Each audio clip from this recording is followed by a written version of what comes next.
सर्व विद्यार्थ्यांना नीट यूजी रिझल्टची प्रतीक्षा आहे। रिझल्ट लागल्यानंतर अगदी काही दिवसामध्ये प्रवेश प्रक्रियेला त्या ठिकाणी सुरुवात होणार आहे। प्रवेश प्रक्रिया सुरू झाल्यानंतर विद्यार्थ्यांना वेगवेगळे फॉर्म भरण्यासाठी किती खर्च येतो, त्याचबरोबर काही प्रवेश प्रक्रिया अशा आहेत ज्या ठिकाणी विद्यार्थ्यांना सिक्युरिटी डिपॉझिट सुद्धा भरावं लागतं। त्या दृष्टिकोनातून जर तुम्हाला एखादी प्रवेश प्रक्रियेमध्ये भाग घ्यायचा असेल तर आपल्या बँकेच्या अकाउंटमध्ये सध्याच्या घडीला किती रक्कम असावी यासाठी डिटेल व्हिडिओ आपण आजचा पाहत आहोत। नमस्कार, मी अंकुश पाटील, तुम्ही पाहताय श्री छत्रपती अकॅडमी पुणेचे यूट्यूब चॅनल। चॅनलवर नवीन असाल तर अशाच माहितीपूर्ण व्हिडिओसाठी श्री छत्रपती अकॅडमी पुणेच्या यूट्यूब चॅनलला सबस्क्राईब करा। अशाच प्रकारचे महत्त्वाचे अपडेट्स व्हॉट्सअपवर मिळवण्यासाठी डिस्क्रिप्शन बॉक्समध्ये व्हॉट्सअप चॅनलची लिंक देण्यात आलेली आहे। या व्हिडिओचा मुख्य उद्देश आहे की पैशाची तयारी आपल्याकडे असली पाहिजे। जर तुम्हाला स्टेट कोट्यामध्ये भाग घ्यायचा असेल तर किती त्या ठिकाणी आपल्याला फॉर्मची फीस भरावी लागते, ऑल इंडिया कोट्यामध्ये भाग घ्यायचा असेल तर किती रक्कम आपल्याकडे तयार पाहिजे, त्याचबरोबर कमी स्कोर असेल तर डीम किंवा अदर स्टेटचा पर्याय तुम्ही त्या ठिकाणी शोधत असाल तर किती पैसे आपल्याकडे त्या ठिकाणी असावेत जे सिक्युरिटी डिपॉझिट प्लस फॉर्मची फीस म्हणून आपल्याला भरावी लागणार आहेत याविषयी डिटेल इन्फॉर्मेशन पाहणार आहोत। मुख्य विषयाला सुरुवात करतोय। मुख्य विषय आहे MBBS, BDS, BMS, PHMS form भरण्यासाठी बँकेत किती रक्कम असावी। याच्यामध्ये आपण state quota, all India Kota आणि अदर स्टेट अशा प्रकारचं संपूर्ण डिटेल त्या ठिकाणी पाहणार आहोत।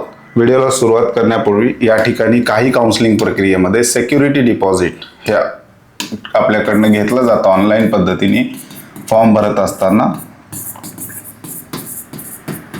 सिक्युरिटी डिपॉझिट हे आपल्याला दोन कंडिशनमध्ये त्या ठिकाणी रिफंड मिळत असतं। पहिला आहे, जर आपण प्रवेश प्रक्रियेमध्ये काउन्सिलिंगमध्ये भाग घेतला, काउन्सिलिंग प्रोसेसमध्ये आपण भाग घेतला, राऊंड सुरू झाल्यानंतर आपण चॉईस फिलिंग केली आणि आपल्याला कॉलेज मिळालं, मिळालेल्या कॉलेजला आपण ॲडमिशन घेतलं किंवा होल्ड किंवा फ्रीज केलं आणि बेटरमेंटसाठी पुढं आपल्याला कॉलेजेस मिळाले, पुढं जे कॉलेज मिळाले त्यात आपण ॲडमिशन घेतला तर आपलं सिक्युरिटी डिपॉझिट शासन आपल्याला रिफंड करतं। दुसरी कंडिशन आहे, संपूर्ण प्रवेश प्रक्रियेत तुम्ही भाग घेतला आणि तुम्हाला कॉलेज मिळालेच नाही, कॉलेज नॉट अलॉटेड या कॅटेगरीमध्ये राहिला त्या पर्टिक्युलर प्रोसेसमध्ये, तर तुम्हाला सिक्युरिटी डिपॉझिट रिफंड केलं जातं ज्या अकाउंटवरून तुम्ही पैसे भरत आहात त्या अकाउंटवर। आता सिक्युरिटी डिपॉझिट किंवा फॉर्मची फीस भरण्यासाठी विद्यार्थ्याचंच बँक अकाउंट असणं गरजेचं आहे का, तर असला कुठलाही नियम नाही। विद्यार्थी किंवा पालक कोणाच्याही अकाउंटवरून तुम्ही हे पैसे त्या ठिकाणी फॉर्मचे भरू शकता, परंतु सिक्युरिटी डिपॉझिट ज्या ज्या काउन्सिलिंग प्रक्रियेला आहे त्या ठिकाणी विद्यार्थी आणि पालकांनी शक्यतो आपलेच अकाउंट वापरायचे आहेत, कारण हे रिफंड जे आहे ज्या अकाउंटवरून आपण ट्रान्झॅक्शन करतो आहोत त्याच अकाउंटला त्या ठिकाणी रिफंड होत असतं।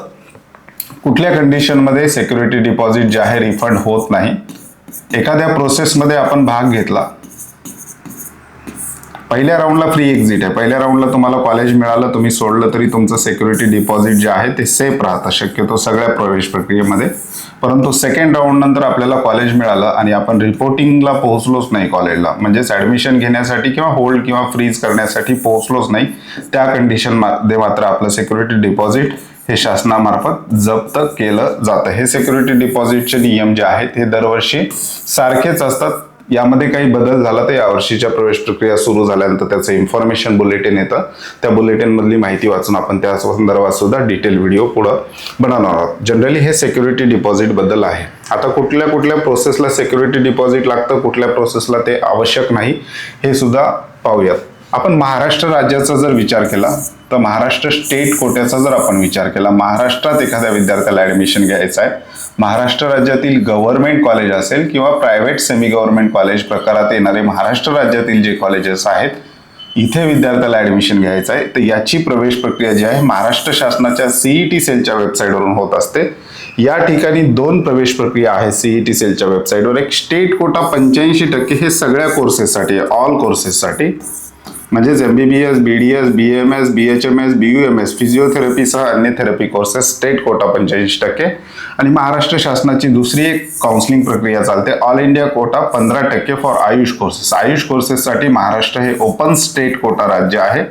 या ठिकाणी महाराष्ट्र राज्यातल्या प्रायव्हेट सेमी गव्हर्नमेंट कॉलेजमध्ये सुद्धा बाहेरच्या राज्यातील विद्यार्थ्यांसाठी आयुष कोर्सेससाठी सीट राखीव ठेवल्या जातात, परंतु बाहेरच्या राज्यातील विद्यार्थी त्या ठिकाणी कमी भाग घेतात. त्यात सुद्धा महाराष्ट्र राज्यातील विद्यार्थीच मोठ्या प्रमाणावर त्या ठिकाणी भाग घेतात आणि स्टेट कोट्यापेक्षा चांगलं कॉलेज त्यांना ऑल इंडिया कोटा 15% मध्ये मिळण्याचे चान्सेस असतात. ऑल इंडिया कोटा 15%चा पहिल्या राऊंडचा कट ऑफ सुद्धा कमी असतो. त्यामुळे ह्या प्रक्रियेकडे सुद्धा विद्यार्थ्यांचं त्या ठिकाणी लक्ष असतं. ज्या विद्यार्थ्यांना BAMS, BHMS, BUMS यामध्ये ऍडमिशन घ्यायचं असेल तर अशा प्रकारच्या दोन प्रवेश प्रक्रिया. स्टेट कोटा हा मूळ आहे 85%. याच्यामध्ये महाराष्ट्र राज्यातील गव्हर्नमेंट कॉलेजच्या 85% सीट ज्या आहेत या स्टेट कोट्यामार्फत भरल्या जातात आणि 15% सीट ज्या आहेत त्या ऑल इंडिया कोट्यासाठी त्या ठिकाणी दिल्या जातात. MCCच्या वेबसाईटवरून आपल्याला त्या ठिकाणी काउन्सिलिंग करावी लागते. प्रायव्हेट सेमी गव्हर्नमेंट कॉलेजच्या 100% seat, private semi government college Maharashtra close state राज्य आहे. बाहेरच्या राज्यातील विद्यार्थ्यांसाठी इथे सीट मिळत नाही. काही अपवाद आहेत. बाहेरच्या राज्यातील विद्यार्थ्यांची 10वी 12वी बाहेर झाली असेल तर ते डिफेन्स आणि सरकारी कर्मचाऱ्यांना काही अपवाद आहेत, परंतु जनरली बाहेरच्या राज्यातील विद्यार्थ्यांना आपल्या प्रायव्हेट सेमी गव्हर्नमेंट कॉलेजमध्ये सीट नसतात. इथे दोन प्रकारच्या सीट आहेत. 85% सीट या मेरिटवर भरल्या जातात. इथे स्कॉलरशिप बेनिफिट विद्यार्थ्यांना मिळतं आणि 15% सीट ज्या आहेत त्या इन्स्टिट्यूशनल कोटा किंवा मॅनेजमेंट कोटा 3 पट फीसवर आपण 3 टाइम्स फीसवर आपण त्या ठिकाणी मिळवू शकतो. जर आपल्याला स्कोर कमी असेल तर त्याला आपण इन्स्टिट्यूशनल कोटा किंवा मॅनेजमेंट कोटा अशा दोन प्रकारच्या सीट प्रायव्हेट सेमी गव्हर्नमेंट कॉलेजमध्ये असतात. स्टेट कोट्याचा फॉर्म हा सगळ्या कोर्सेससाठी एकच असतो. महाराष्ट्र राज्यात तुम्हाला MBBS करायचं, BDS करायचं, BMS, BHMS, BUMS, फिजिओथेरपी कुठल्याही कोर्सला भाग घ्यायचा असेल तर स्टेट कोट्याचा फॉर्म हा महाराष्ट्र शासनाचा एकच असतो. CET सेलवरून त्या ठिकाणी भरावं लागतं. चॉईस फिलिंगला वेगवेगळे ग्रुप त्या ठिकाणी केलेले आहेत, ते आपण नंतरच्या व्हिडिओमध्ये डिटेल पाहणार आहोत. स्टेट कोट्याचा फॉर्म भरण्यासाठी सिंगल फॉर्म आहे. जर तुम्हाला मेरिटवरच ऍडमिशन घ्यायचं, फक्त मॅनेजमेंटचा विचार करत नाहीये, प्रायव्हेट सेमी गव्हर्नमेंट कॉलेजच्या मॅनेजमेंट कोट्याचा विचार करत नाहीत, तुम्हाला असं वाटतं की आपल्याला पाहिजे तो कोर्स मेरिटवरच मिळाला पाहिजे आणि मेरिटवरच मिळतो, कॉन्फिडन्स असेल तर फॉर्मची फीस फक्त 1000 आहे. 1000 नॉन रिफंडेबल आहे. मॅनेजमेंट प्लस मेरिट असे दोन्ही ऑप्शन तुम्हाला घ्यायचं असेल तर तुमच्या फॉर्मची फीस महाराष्ट्र शासनाची 6000 रुपये होते. 5000 मॅनेजमेंट कोट्याचे आणि 1000 मेरिटचे. एक कॉलेज तुम्ही या कंडिशनमध्ये दोनदा त्या ठिकाणी पुट करू शकता, मेरिटवर आणि मॅनेजमेंटमध्ये सुद्धा. तर मॅनेजमेंटचा ऑप्शन ठेवत असाल तर स्टेट कोट्याचा फॉर्म भरण्यासाठी तुम्हाला 6000 रुपये लागतात. महाराष्ट्र स्टेट कोट्याची कुठली फीस जी आहे ती रिफंडेबल नसते, ही नॉन रिफंडेबल फीस आहे, ती फॉर्मचे चार्जेस आहेत. हे state quota 85%. All India quota 15%. AYUSH कोर्सेसला मात्र या ठिकाणी 50,000 रुपये डिपॉझिट प्लस 2,000 रुपये फॉर्मची फीस, असं 52,000 रुपये आपल्याला ऑनलाईन भरावे लागतात.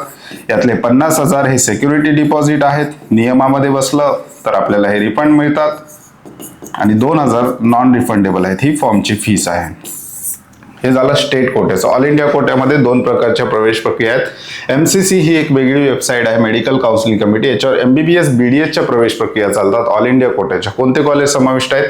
संपूर्ण देशभरातील गव्हर्नमेंट कॉलेजच्या 15% सीट, सेंट्रल युनिव्हर्सिटी ज्याच्यामध्ये एम्स आहे, जिपमर आहे, बनारस हिंदू युनिव्हर्सिटी आहे, अलीगड मुस्लिम युनिव्हर्सिटी आहे, ह्या प्रकारच्या सेंट्रल युनिव्हर्सिटीज याच्यामध्ये येतात. 100% सीट भरल्या जातात सेंट्रल युनिव्हर्सिटीच्या. आणि डीम युनिव्हर्सिटी ज्या प्रायव्हेट युनिव्हर्सिटीज आहेत, DY पाटील, भारती वगैरे, यांच्या सुद्धा 100% सीट ज्या आहेत MCCच्या प्रोसेसमधून भरल्या जातात. ज्या विद्यार्थ्याला फक्त गव्हर्नमेंट आणि सेंट्रल युनिव्हर्सिटीज मेरिटच्या सीटवरच जायचं आहे, डीमचा विचार करायचा नाही, अशा विद्यार्थ्यांसाठी MCCच्या फॉर्मची फीस आहे. विद्यार्थी जर जनरल EWS प्रवर्गात असेल तर 10,000 रुपये डिपॉझिट प्लस 1000 फॉर्मची फीस, 11,000 रुपये भरावे लागतात. 10,000 रुपये नियमानुसार नियमात बसला तर विद्यार्थ्याला रिफंड केले जातात. कॅटेगरीचा विद्यार्थी असेल जनरल EWS सोडून तर 5,000 डिपॉझिट प्लस 500 रुपये फीस, 5,500 भरावे लागतात. 5,000 हे सिक्युरिटी डिपॉझिट आहे, 500 रुपये फॉर्मची फीस आहे. जर तुम्हाला डीम मध्ये प्रवेश घ्यायचा आहे, MBBS BDSच्या डीम प्रक्रियेची काउन्सिलिंग प्रक्रिया करायची आहे, तर फॉर्म मध्येच तुम्ही डीम हा ऑप्शन क्लिक केल्याबरोबर तुम्हाला टोटल 2 लाख रुपये डिपॉझिट प्लस 5,000 फीस ही कुठल्याही संपूर्ण कॅटेगरीच्या विद्यार्थ्यांसाठी आहे. डीमची काउन्सिलिंग करण्यासाठी आपल्याला 2,05,000 एवढं डिपॉझिट त्या ठिकाणी भरावं लागतं. 2 लाख हे सिक्युरिटी डिपॉझिट अमाऊंट आहे. दुसरी ऑल इंडिया कोट्याचीच आयुष कोर्सेससाठी BAMS, BHMS, BUMS साठी ऑल इंडिया कोट्याची जी काही प्रवेश प्रक्रिया आहे ती AACCC नावाच्या वेबसाईटवरून होत असते. इथे पण सेम संपूर्ण देशभरातील गव्हर्नमेंट कॉलेजच्या 15% सीट, सेंट्रल युनिव्हर्सिटीज जसं नॅशनल इन्स्टिट्यूट ऑफ आयुर्वेदा वगैरे सारख्या सेंट्रल युनिव्हर्सिटीज आहेत त्याच्या सीट 100% सीट, डीम युनिव्हर्सिटीच्या 100% सीट AACCCच्या वेबसाईटवरून भरल्या जातात. तुम्हाला फक्त गव्हर्नमेंट मेरिटचे कॉलेज करायचं असेल तर जनरल EWS असाल तर 20,000 रुपये डिपॉझिट, 1000 फॉर्मची फीस, असे 21,000 रुपये भरावे लागतात. कॅटेगरीमध्ये असाल तर 20,500. याच्यातलं 20,000 रुपये आहे जे सेंट्रल काउन्सिलिंग प्रक्रियेचं डिपॉझिट आहे. नियमानुसार ते रिफंडेबल आहे. जर तुम्ही नियम नाही तोडले काउन्सिलिंगचे तर तुम्हाला ते त्या ठिकाणी रिफंड केले जातात. डीम युनिव्हर्सिटी घ्यायचं असेल BAMS साठी किंवा BHMS साठी तर तुम्हाला संपूर्ण कॅटेगरीच्या विद्यार्थ्याला 50,000 रुपये डिपॉझिट प्लस 5,000 रुपये फॉर्मची फीस अशी एकूण 55,000 भरावे लागतात. 50,000 रिफंडेबल आहेत नियमानुसार, 5,000 फॉर्मची फीस नॉन रिफंडेबल आहे. अशा प्रकारे स्टेट कोटा आणि ऑल इंडिया कोटा. काही विद्यार्थ्यांना बाहेरच्या राज्यात सुद्धा ऍडमिशन घ्यायचं, जर महाराष्ट्रात नाही मिळालं, डीमचं बजेट परवडत नसेल तर अदर स्टेटचा विचार विद्यार्थी त्या ठिकाणी करतात. महाराष्ट्र राज्यातील विद्यार्थी प्रामुख्याने MBBS साठी उत्तर प्रदेश हा ऑप्शन त्या ठिकाणी ठेवत असतात. UPचं 2 लाख रुपये डिपॉझिट आहे प्लस रजिस्ट्रेशन फीस 2,000 रुपये असते. 2 लाख रुपये रिफंडेबल नियमानुसार आणि 2,000 रुपये नॉन रिफंडेबल. कर्नाटकाचा जर आपण विचार केला तर फर्स्ट राऊंडला कर्नाटका MBBS साठी 1 लाखापर्यंत त्या ठिकाणी डिपॉझिट ठेवलं जातं आणि फॉर्मची फीस 2,500 रुपये. परंतु फर्स्ट राऊंड झाल्यानंतर शक्यतो सेकंड आणि थर्ड राऊंडला यांचे नियम अधिक कडक होतात. सेकंड आणि थर्ड राऊंडला कर्नाटकामध्ये त्या ठिकाणी संपूर्ण एका वर्षाची फीस कॉलेजची 12 ते 13 लाख ऑनलाईन पद्धतीने आपल्याला डिपॉझिट स्वरूपात त्या ठिकाणी भरावं लागतं. मिळालेलं कॉलेज आपण सोडलं तर आपले 10 ते 12 13 लाख रुपये जे काही आपण डिपॉझिट भरणार आहे ते त्या ठिकाणी फॉरफिट होतं, शासनाकडनं जप्त केलं जातं. त्यामुळे कर्नाटकाची प्रोसेस जी अगदी काळजीपूर्वक त्या ठिकाणी विद्यार्थ्यांना करावी लागते. हायर मेरिट असतं कर्नाटकाचं आणि डिपॉझिट सुद्धा सेकंड राऊंड नंतर एकदम हायर साईडला जातं. संपूर्ण कॉलेजेसची फीस त्या ठिकाणी डिपॉझिट स्वरूपात भरून घेतली जाते. तेलंगणाच्या बाबतीत जर आपण विचार केला, तेलंगणामध्ये नो सिक्युरिटी डिपॉझिट. फॉर्म भरताना कुठलेही सिक्युरिटी डिपॉझिट नाही. फक्त फॉर्मची जी फीस आहे ती 11 ते 12,000 किंवा 15,000च्या आसपास त्या ठिकाणी फॉर्मचीच फीस नॉन रिफंडेबल आपल्याला भरावी लागते.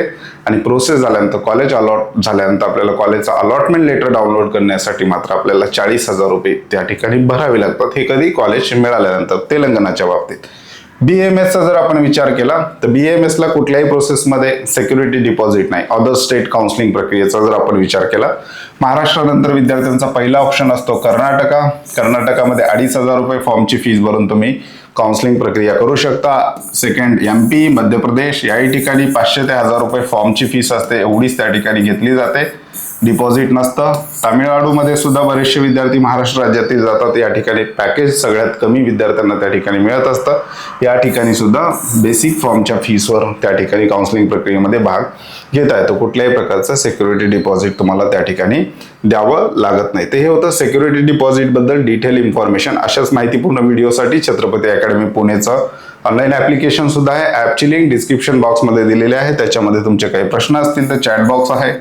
त्याचबरोबर कट ऑफ आहेत, कॉलेजेसचे नावं आहेत, फ्री बुकलेट आहेत, लेटेस्ट अपडेट जे येतील ते सुद्धा तुम्हाला एकाच ॲपमध्ये त्या ठिकाणी मिळणार आहेत. येणाऱ्या काही दिवसामध्ये आपण झूम वेबिनार सुद्धा अरेंज करणार आहोत. त्याच्या सुद्धा लिंक ज्या आहेत त्या ॲपमध्ये तुम्हाला पाहायला मिळतील. ॲपची लिंक डिस्क्रिप्शन बॉक्समध्ये देण्यात आलेली आहे. ज्या विद्यार्थ्यांना पेड काउन्सिलिंग सर्व्हिस जॉईन करायची आहे, ऑफिसला व्हिजिट करायचं आहे, अशा विद्यार्थ्यांसाठी डिस्क्रिप्शन बॉक्समध्ये आमचे कॉन्टॅक्ट नंबर दिलेले आहेत. शक्यतो त्या कॉन्टॅक्ट नंबरला व्हॉट्सअप मेसेज करून तुम्ही त्या ठिकाणी ऑफिसचं जे काही आहे शेड्यूल जे आहे किंवा ऑफिसची अपॉइंटमेंट आहे त्या ठिकाणी बुक करू शकता. तुर्तास आजच्या व्हिडिओमध्ये आपण इथेच थांबतोय. पुन्हा भेटूयात आणखी एका नव्या आणि माहितीपूर्ण व्हिडिओमध्ये. धन्यवाद.